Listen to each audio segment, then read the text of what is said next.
my story and how I got involved in all this helicopter craziness. I'm pretty sure Christmas back in the early 70s when I opened up the Verti-bird box under the Christmas tree. That thing was the coolest, and I flew it till it almost wouldn't fly anymore. So growing up, I always had an interest in learning to fly. Didn't think it was something I would ever really do. And I also wanted to be a cop. I wanted to be a police officer. I didn't go to college. I get out of school thinking I was going to go get me a job making a bunch of money in a factory, and that didn't take long to figure out that factory life was not for me. So I first chased after the police officer dream and made it in my early 20s. And during that time as a police officer, I got to be appointed as the department firearms instructor, which was cool, which important part of the story. They sent me to an instructor development course, which although that was for law enforcement, it's about how people learn, and it's amazing how much of that I've taken over into the helicopter instructor environment. So I'm doing the police officer thing, firearms instructor thing, and pretty quickly I'm not really, I guess, happy. I'm wanting something else, and I to start a towing service while I'm still a cop. And I started out going to have just one little truck and kind of mess around the side. And then pretty soon I needed a bigger truck, and then I wanted another bigger truck on top of that, and then I wanted a bigger truck on top of that, and that went on and on. And actually, to back up just a bit, I actually got in the fire department before I got in the police department. Really super busy between fire department, police department, wrecker service, early 20s, going like a madman, chasing all these dreams. And while I'm in my early 20s, my mom ends up diagnosed with Lou Gehrig's disease. So we took care of her for the 5 years that she was sick, and during the process, I was the strong one. I was okay. And then after she passed away, my life kind of fell apart. And I realized I had all these jobs, and I had cars and trucks, and I'd been all about the material possessions. And I realized that it didn't matter how many buildings you owned and how many cars and trucks you had, that all those things can really mean nothing. So I go through about a depression, and I make one of the smartest decisions I ever made. I decided to go to counseling. And the counseling was one of the best things I ever did because it gave me a new direction and made me realize a lot of things that I hadn't realized prior to that. So I also start listening to motivational tapes. And as I'm going through this training, the one day he says, okay, shut the tape off, sit down and write a list of 10 things that are dreams of yours that you think you will never accomplish, things you really want to do that you think are just without of reach. So I did. I turned off the tape, sat down, wrote out the 10 things that were dreams of mine that I thought I would never accomplish. Turned the tape back on. He says, okay, now make one move towards one of those goals. Whether it's make a phone call, go buy a magazine, whatever the case is, no matter how small, make a decision to at least make one small step towards one of those dreams. Well, one of those 10 was learning to fly helicopters. So I started dabbling in the idea, and I'm checking around looking for lessons, and everywhere I would check, they were all at least a couple hours away, and it seemed like a far-off dream, didn't have the money, didn't have the time, didn't have anywhere to go. And then I think the next big thing that changed everything for me was a day at the Indy 500. I went along with my sister that wanted me to go. I didn't really want to go, but somebody had canceled on her, and I went along even though I was being a pain about it. I didn't really want to go.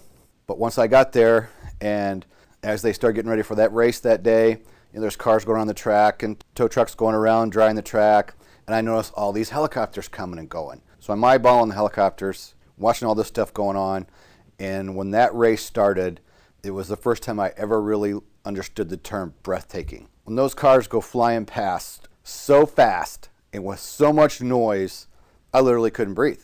So that day I just knew I wanted something more, I wanted something different, and I really wanted to chase the helicopter dream. So I finally make it to my first helicopter lesson. It's a 2.5-hour drive to get there. And my first couple lessons, the guy was a jerk. I really just kind of wanted to go up for a ride and enjoy myself, and he starts trying to get me to fly it the first day and yelling at me when I don't understand what he's asking me for. And I didn't go back for 6 months after those first 2 flights. Or actually, I think it was closer to a year before I went back. So when I go back, there's a young man there who basically says, that guy you flew with when you were here before, he was a real jerk. And I said, you know what, I'm glad you said that because that's what I thought and I didn't want to say it. And he said, let's forget that guy. Let's go out today and start from scratch, and then we'll go from there. And he says, you don't even have to fly today if you don't want to. And I said, you know what? That would be awesome. He said, I'll just take you out, show you the maneuvers, we'll have some fun, and we'll come back and talk about it. And he made it a completely, entirely different experience for me. So then I'm motivated. So I start finding ways to generate the money because we all know the money is the hard thing, or is for most of us. And I do the typical, I fly, fly, fly. I don't worry about ground school. The instructor I have doesn't really push ground school. And I'm flying and I'm doing really well in the helicopter. And I change instructors and go to a different flight school just to try something out. And this guy takes me out, we fly together, and he's like, wow, you're doing really well. He goes, you're ready for your check ride. What did you score on your written test?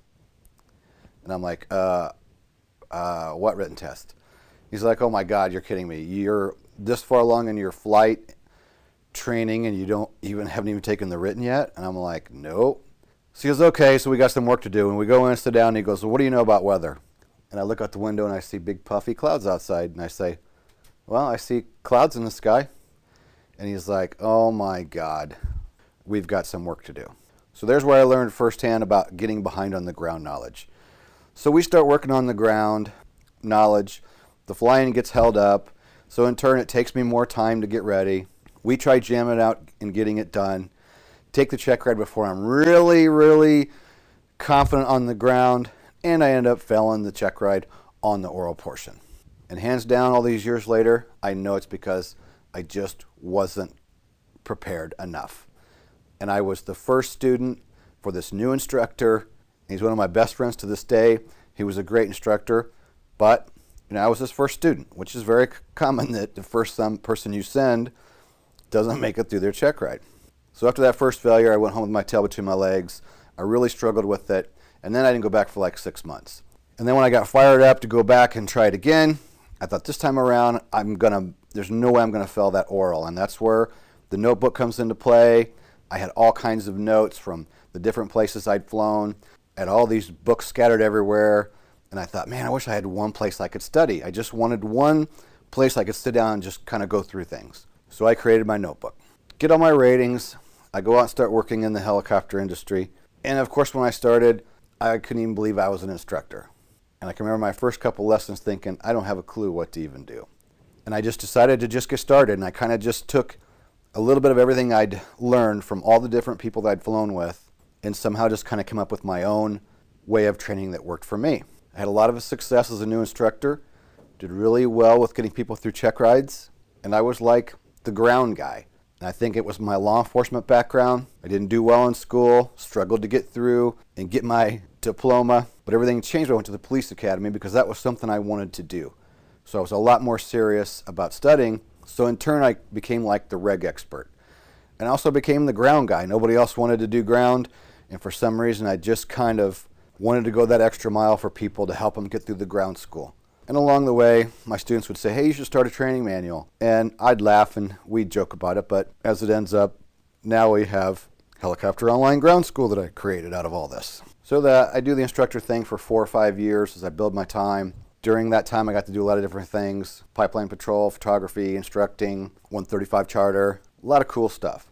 Then I moved into the EMS field once I had the time. And I've always stayed active as an instructor. But once I was in the EMS industry, I just kind of missed the training end of things. The EMS job was cool. Over the 5-year period, I just really kind of got bored with it. I honestly just didn't really like going out and flying point A to point B and then back again. Never been able to really do much with training and not being able to do emergency procedures and really working with people and training. I just missed it. So I feel like it's worked out for me in the long run just due to all the struggles I had along the way. Like most everybody does. Everybody has their own story, and most all of us struggle in one shape, form, or fashion. And I think my first failure and all the struggles along the way just really helped me shape what I do today.